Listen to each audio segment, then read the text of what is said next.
आजच्या सभेसाठी उपस्थित असलेले माझे नेते, माझे मार्गदर्शक, महाराष्ट्राची मुलूक मैदान तोप, महाराष्ट्र राज्याचे पाणी पुरवठा व स्वच्छता मंत्री आदरणीय नामदार गुलाबरावजी पाटील, जिल्ह्याचे पालकमंत्री आदरणीय गुलाबरावजी पाटील, आपल्या तालुक्याच्या माजी आमदार आदरणीय लताबाई सोनवणे, आपल्या मार्केट कमिटीचे सभापती आदरणीय नरेंद्रजी पाटील, आदरणीय सुरेश बाबू पाटील, आदरणीय सुरेश दादा बोरोले, आदरणीय अशोकजी बाविस्कर, आदरणीय महमूद दादा बागवान, आदरणीय हनुमान भाऊ, आदरणीय नंदकिशोरजी सांगोर्ले, आदरणीय प्रताप दादा पाटील, आदरणीय प्रकाश दादा रताडे, प्रकाश दादा राजपूत, आदरणीय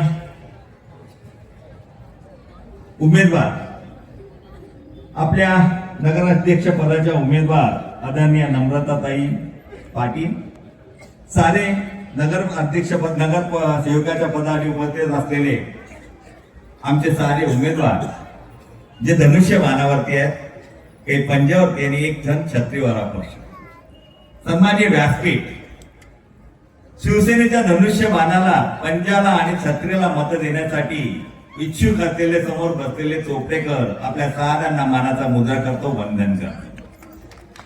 थोडस परवा एक सभा झाली, या सभेमध्ये एक नेते जे म्हातारे त्यांना बोलवण्यात आलं, ते बोलता बोलता बोलले की मला ताप होता तरी बोलवण्यात आलं. मला माहितीये ताप असला की माणूस तापामध्ये बडबड करतो, मलाही ताप होता दुपारी, पण मी सलाईन घेऊन घेतली, नको उगाच बडबड करायला नको, चुकीचे बडबड व्हायला नको. एक पत्र त्यांनी वाचून दाखवलं, चोपडा नगर परिषदेच्या माध्यमातून भूमिगत गटरीचं काम चालू आहे. या भूमिगत गटरीच्या संदर्भात त्यांनी सांगितलं की आदरणीय अजितदादा पवार यांनी ह्या भूमिगत गटरी मंजूर केल्या. चुकीच्या पद्धतीने सातत्याने चोपडा तालुक्याची दिशाभूल करणारे हे व्यक्तिमत्व, ज्यांनी सातत्याने चोपड्यामध्ये खोटं बोलून राजकारण केलं, 35 वर्ष राजकारण केलं. या राजकारण्यांचं खोटं असं आहे की हे महाराष्ट्राचे मुख्यमंत्री असताना सुद्धा, हे महाराष्ट्राचे अध्यक्ष विधानसभेचे असताना सुद्धा यांना कोणतं मंत्रालय कसं चालतंय हे समजत नाही. हे दुर्दैवाने आणि खेदाने सांगावंसं वाटतं. आदरणीय अजितदादा पवार हे अर्थ मंत्रालयाचे मंत्री आहेत आणि भूमिगत गटर ही जी येते हे नगर विकास खात्याकडे येते. त्यांनी अजितदादांचं पत्र वाचून दाखवलं, पण मी आपल्याला GR दाखवतो. आमदार लता सोनवणे यांनी आदरणीय मुख्यमंत्री एकनाथराव शिंदे साहेब यांना पत्र दिलं होतं आणि आदरणीय मुख्यमंत्री शिंदे साहेबांनी त्याच्यावरती सांगितलं की तपासून तातडीने सादर करा.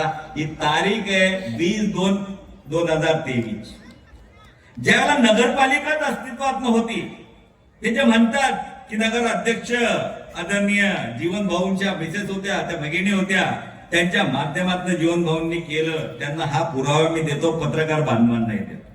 जरा बघा, हा नगर विकास खात्याचा GR काढण्याचा अधिकारच नगर विकास खात्याला आहे. यांनी यांच्याकडे नगर विकास खातं असताना यांना जर हे समजत नव्हतं तर विकास कुठून करतील हे आता आपल्या लक्षात यायला पाहिजे.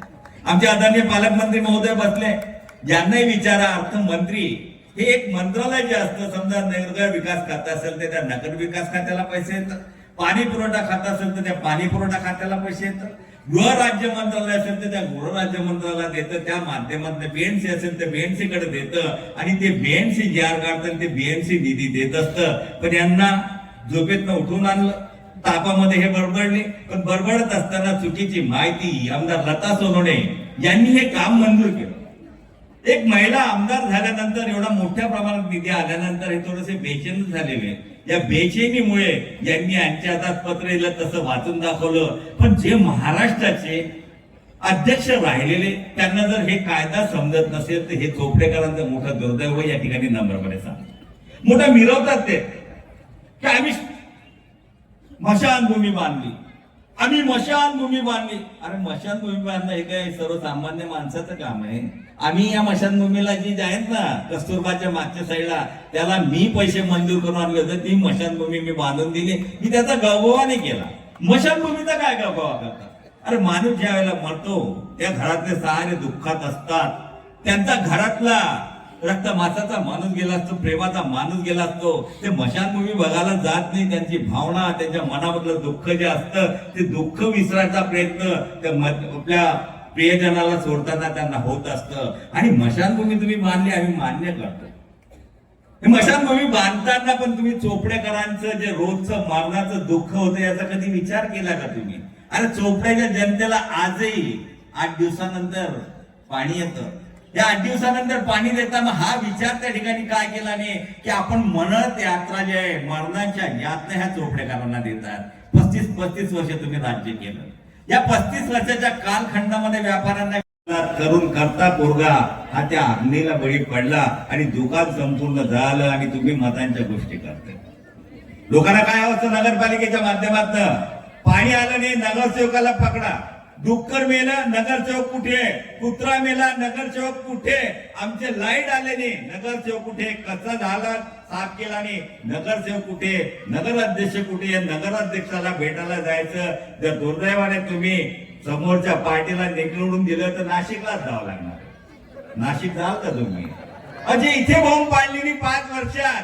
त्या आमच्या ताईंना नगरपालिकेचे नगराध्यक्ष पदासाठी नाशिकवरनं आणलं. तुमच्या घरात तर होत्या आधी, कारण 5 वर्षाचा तुमचा कालखंड या चोपड्याच्या जनतेने चांगल्या पद्धतीने पाहिला होता. आणि चोपड्याच्या जनतेने आता ठरवलं यांना यांची जागा दाखवायची.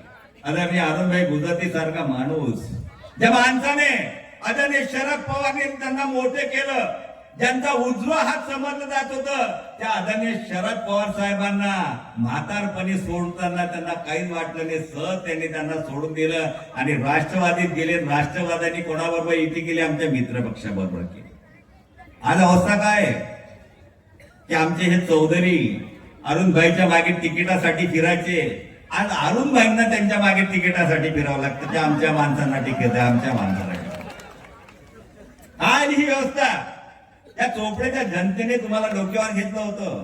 या चोपड्याच्या जनतेने तुम्हाला भरभरून प्रेम केलं होतं. या चोपड्याच्या जनतेला जी कामाची अपेक्षा होती ती तुम्ही पूर्ण केली नाही. कारण तुमच्याकडे नगर विकास खातं होतं आणि नगर विकास खातं म्हटलं तर संपूर्ण महाराष्ट्राचा आत्मा, शहराचा विकास, शहराची डेव्हलपमेंट कोणाच्या हातात असते तर नगर विकास खात्याकडे असतं. हे नगर विकास खातं कसं चालवतं आमच्या नेते आदरणीय एकनाथराव शिंदे साहेबांनी दाखवून दिलं.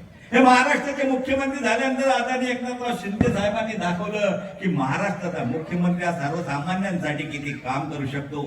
ज्या माणसाचे घराचे दरवाजे, वर्षाचे दरवाजे सातत्याने 24 तास उघडं राहायचं सर्वसामान्य माणूस आला तरी त्याचं काम कसं होईल यासाठी आदरणीय एकनाथराव शिंदे साहेब प्रयत्न करत लाडक्या बहिणाची योजना आणली.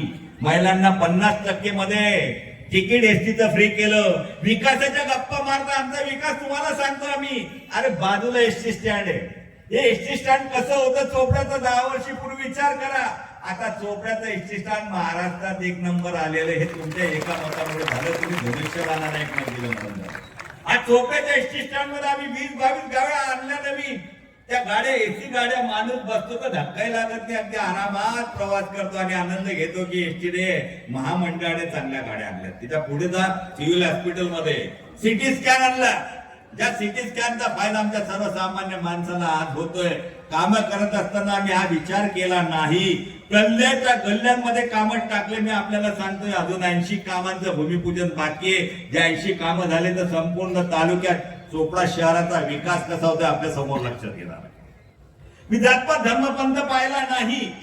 ही काम करत असताना ही कोणची गल्ली, ही कोणत्या धर्माची, कोणत्या जातीची ते पाहिले नाही. चोपड्याच्या जनतेने मला विश्वासाने मत दिलं. त्या विश्वासाला तडा जायला नको म्हणून जेवढा जास्त निधी आणता येईल तेवढा जास्त निधी मी आणला. मला खेद आहे, दुर्दैव वाटतं की यांनी जर अजून ठराव दिले असते तर माझे मुख्यमंत्री होते आमदार लता सोनवणे, ज्या वेळेला मुख्यमंत्र्यांकडे पत्र घेऊन जायचे तर मुख्यमंत्री एका मिनिटात सही करायची. यांनी जर ठराव दिले असते तर अजून 100 ते 125 कोटी रुपये आम्ही शिंदे साहेबांकडनं आणले असते. पण दुर्दैवाने यांनी ठराव दिले नाही म्हणून चोपडा तालुक्याचे 100 ते 150 कोटी रुपये आज आपले मागे पडून गेले. या 100-150 कोटीमध्ये सहज आपण तालुक्याचा, आपल्या शहराचा चांगला विकास केला असता. आमच्या शहराला आज गरज आहे रिंग रोडची. आमच्या शहराला गरज आहे आज ऑक्सिजन पार्कची.